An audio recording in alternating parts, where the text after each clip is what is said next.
Hablando un poquito de política, de historia, de una mezcla de pasado, presente y futuro, esta semana hubo una fecha importante, especialmente para los radicales, ¿no? Pero creo que ya Alfonsín es más allá de radical, como dijo un adversario cuando lo despidió, Alfonsín ya es de De todos los todos. argentinos. Diego Barovero, ¿cómo le va? Buen día. Buen día, María Esther, ¿cómo te va? Pero muy bien, ¿cómo está usted? Muy Recién estaba bien. diciendo que fue una fecha importante y dije que era para los radicales, pero me parece que ya Alfonsín trasciende al radicalismo. Eso nos lo dijo Cafiero, Correcto. Antonio Cafiero, que fue uno de los oradores en el sepelio de Alfonsín. Mirá lo que son las cosas, ¿no? Alfonsín todavía estaba muy enfermo y se había mandado a hacer se mandó a hacer un mausoleo para guardar sus restos, que no estuvo terminado para cuando Raúl murió el 31 de marzo de hace 10 años, o sea, van a ser ahora 10 años. Y se lo sepultó provisoriamente nada menos que en el Panteón de los Caídos en la Revolución de 1890. Su féretro estuvo junto al de Alem, al de Irigoyen, el de Ilia, que también quedó para siempre allí, con lo cual Alfonsín tuvo un momento cuando ya había, como dice Ricardo Rojas, cuando traspuso el río de la muerte, tuvo un momento para encontrarse con esos padres de la patria y padres del radicalismo con los cuales habrán dialogado, supongo yo, imaginariamente, es parte de mí, es un mito, ¿no?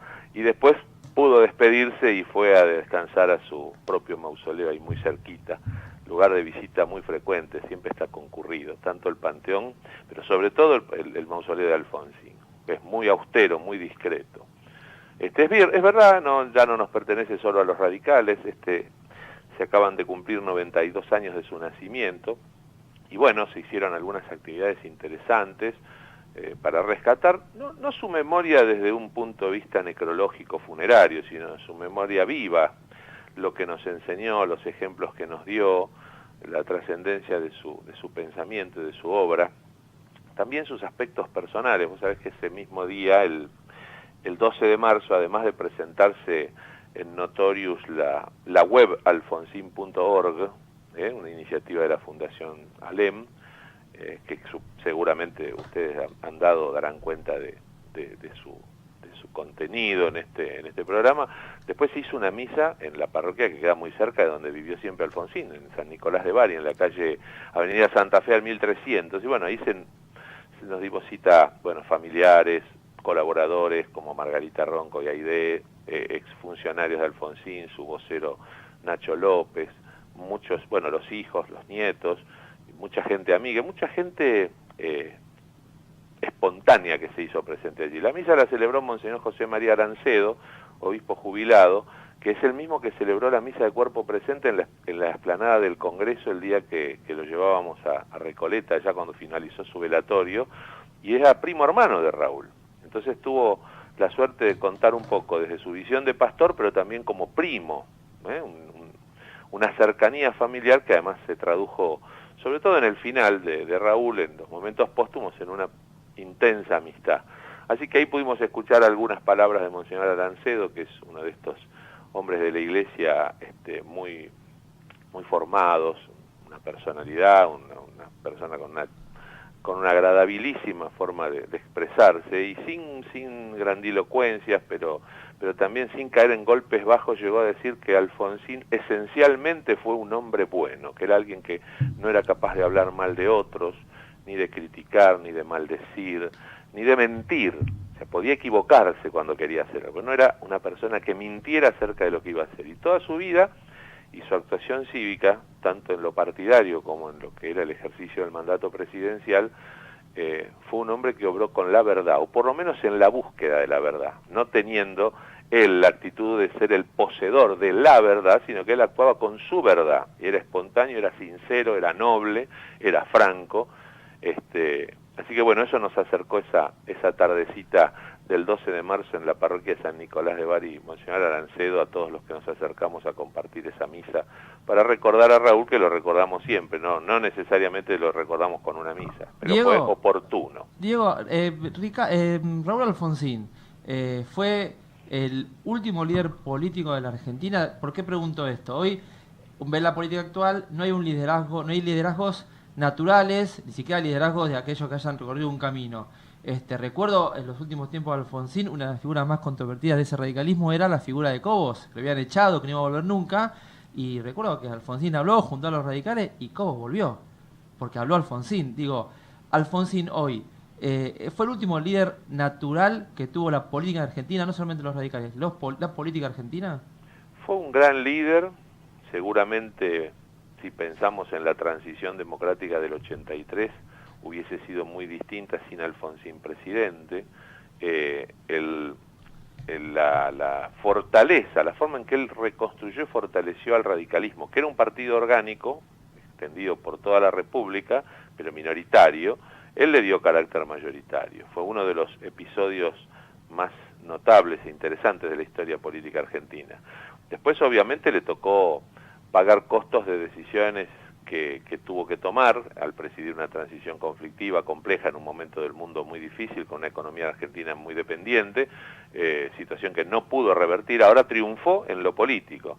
Y sí, evidentemente cuando tenés condiciones de líder, como las tuvo él, yo creo que no hubo ningún líder a posteriori de Alfonsín. Creo que ya en los últimos años, cuando él seguía ejerciendo un magisterio doctrinario desde su... no era un retiro, porque era una convalecencia obligada, pero era una figura de consulta permanente.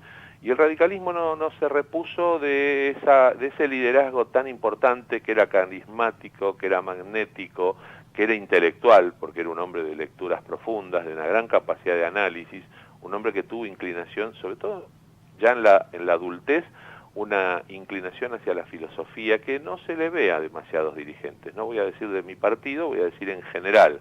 No se ven pensamientos, no se escucha pensamientos profundos ni palabras intensas, con contenido en la dirigencia política. Hay mucha superficialidad en la dirigencia política de hoy. El liderazgo te puede faltar desde el punto de vista que no tenés condiciones de liderazgo, pero podés conducir desde lo que es la formación, desde tener un prestigio académico, intelectual, por supuesto político. Hoy en día vemos a los políticos demasiado enfrascados en la necesidad de transmitir mensajes en 280 caracteres, o en una foto, o en un panel de televisión, y nada de eso necesitó Alfonsín para ser líder. Y en general se nota la carencia de líderes democráticos en la República Argentina. Además, Diego, un líder que puede haber sido criticado, pero siempre ha sido respetado hasta por sus más fervientes opositores. Bueno, yo recordaba el otro día, en una nota que publicaron ustedes, que él terminó yendo reconocido por quienes lo habían combatido, claro, inclusive. Claro. Aquellos que lo combatieron, en algún momento llegaron a comprenderlo, y entendieron, a lo mejor algunos tarde, a lo mejor de buena fe, tal vez no, pero entendieron tarde que la tarea de Alfonsín, la misión de Alfonsín la cumplió con creces. Él fue elegido para introducir a la Argentina a la vida democrática, establecer una cultura democrática que pusiera fin a la contracultura autoritaria que tuvo la Argentina por más de 50 años. Y la verdad que triunfó. Si vos analizás, a lo mejor en los números del gobierno hubo dificultades importantes en lo económico, en lo social, pero hizo cosas extraordinarias con lo poco que tenía, con el poderío militar intacto, con los sindicatos peronistas en contra y haciendo paros, con la incomprensión de la oposición parlamentaria que dio por tierra algunas leyes importantes de la transición democrática, pero en definitiva cumplió la misión Alfonsín. Y eso se le reconoció. Tardíamente se produjo algo que él dice en un reportaje que le hace Mónica Gutiérrez en los últimos años, pero todavía no estaba enfermo gravemente, y él dice que cuando él no estuviera, confiaba en que en la sociedad hubiese juicios más balanceados respecto de su accionar, de su actuación como presidente. Y yo creo que sí, que los hubo, los hay, juicios más balanceados, dijo él, ¿no? O sea, más equilibrados. No, tampoco pretendía que estuvieran totalmente de acuerdo con él, pero a él le tocó vivir el escarnio del 89 a los años 90, 92, y cuando fue el Pacto de Olivos ni hablar. Fue incomprendido por muchos de nosotros, sus propios correligionarios. Y también, bueno, fue criticado por la Alianza y fue criticado por colaborar en el periodo de transición que llevó al interinato presidencial de Duhalde, que sirvió para estabilizar nuevamente la vida política argentina. No sabemos qué hubiera pasado. En Argentina estuvo muy cerca de la disolución nacional entre el año 2000, 2001, 2002. Fue muy complejo ese proceso. Y Alfonsín tuvo siempre esa aptitud, con P, aptitud patriótica, de renunciar a cosas que a lo mejor le hubieran interesado, le hubieran servido a sus aspiraciones legítimas, y a sacrificarlas en función de una construcción mayor, de una construcción con un objetivo superador y de carácter nacional, no parcial. Diego, ahora cambiando de tema, en realidad, bueno, queríamos hacer este homenaje y hablar contigo por eso, pero ¿pasó algo con el documento de Irigoyen que tiene Cristina Fernández de Kirchner? ¿Hubo algunas declaraciones? Que ya no tiene más. Ese documento, que había dos documentos importantes, una carta de O'Higgins a San Martín, que fue encontrada en uno de los allanamientos a la casa de la expresidenta en el sur, y también había un prontuario policial de Hipólito Yrigoyen. Hay gente que a veces hace comentarios sin el debido fundamento. Dice, bueno, porque Yrigoyen fue comisario. No, Yrigoyen fue comisario a los 20 años. El prontuario data de 1906 a 1910. Eran actividades de seguimiento policial a Hipólito Yrigoyen a posteriori de la revolución de 1905, que se hizo en 1905, una revolución conducida por Hipólito Yrigoyen, en la que participó el radicalismo y algunos sectores de las Fuerzas Armadas, convencidos de que había que dotar a la República Argentina del sistema democrático que aseguraba el sufragio universal, secreto y obligatorio, que se va a conseguir recién 6 años más tarde, cuando aparece Sáenz Peña como presidente, Roque Sáenz Peña, y se sanciona la ley que lleva su nombre, que es producto de un acuerdo con Hipólito Yrigoyen para asegurar la participación popular en los destinos de la República. Ocurre que ese prontuario no lo tiene más la expresidenta ni la Carta de San Martín. Fueron decomisados por el juzgado del doctor Bonadío y fueron dados en guarda como corresponde, porque así debe ser, al Archivo General de la Nación. Hace algunos días hubo una declaración del director, Emilio Perina, que al señalar de qué se trataba el prontuario de Yrigoyen, dijo que Yrigoyen era vigilado porque había producido un golpe de Estado, que fracasó, pero era un golpe de Estado. Entonces, la verdad que ya una vez se lo habíamos advertido por una nota, por una carta, no solamente yo, algunos dirigentes políticos, escritores que hicieron, le marcábamos al director del archivo, que es el responsable del sitio donde se atesora la memoria nacional, de que feo, no es productivo, no es bueno, para ningún lado, construir relatos históricos para acomodar los hechos a los intereses o necesidades parciales. Bueno, le explicábamos que en 1905, como antes 1893 y mucho antes 1890, el pueblo de la República, conducido por hombres de las mejores calidades humanas, que eran los líderes políticos más prestigiosos de entonces, Leandro Alem, Aristóbulo del Valle, Bernardo de Irigoyen, el propio Hipólito Yrigoyen, Marcelo T. de Alvear, hicieron revoluciones, no hicieron golpes de Estado, fueron revoluciones cívicas que lo que procuraban era dotar al pueblo de la capacidad de ser parte activa de la República Democrática, que es la que estuvo ausente hasta 1916, cuando luego de sancionada la ley Sáenz Peña, Hipólito Yrigoyen es elegido presidente por el voto popular, mayoritario. Y ahí es como que podemos decir es el cumpleaños de la democracia. Lo que había antes era una república, porque había un orden constitucional, pero era un orden constitucional sesgado, acotado a la falta de participación del pueblo en las decisiones.